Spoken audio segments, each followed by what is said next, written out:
In 1623 we sailed across the mighty sea. O Dover, till we raise our glass, through every age the years do pass. The new year of 1902 in Dover dawned with tension in the air.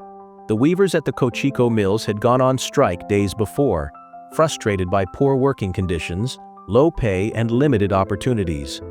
Among the striking women was 22-year-old Nora O'Connor, a spirited and determined Dover native, who emerged as a leader of the movement. By January 1st, the strike was making headlines across New England. Nora, the president of the local Weavers' Union, had a remarkable ability to rally her peers. She, alongside Treasurer Mary Burke, represented a generation of mill workers fighting not just for better wages, but for dignity and fairness in the workplace. Their leadership captured the public's attention, with the Boston Daily Globe lauding Nora as pretty and brave. The strike began over unresolved grievances.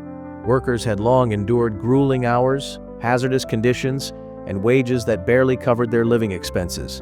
When mill management refused to address their concerns, the weavers walked out, halting production. Over the next few days, negotiations unfolded under the watchful eye of labor leaders and the national press.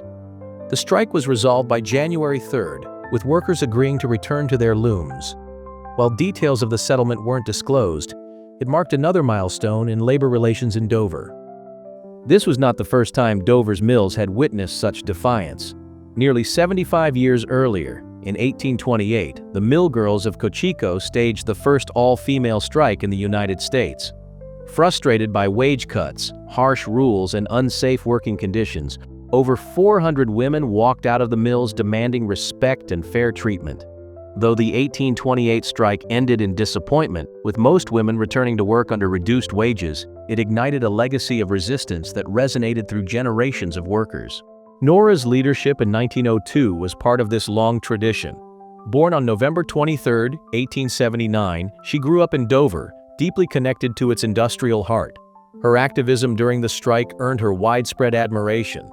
But Nora's story extends beyond her role as a labor leader.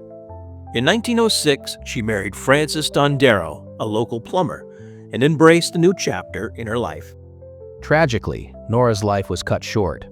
On March 29, 1911, she died at the age of 31 from acute tubercular bronchitis and pneumonia.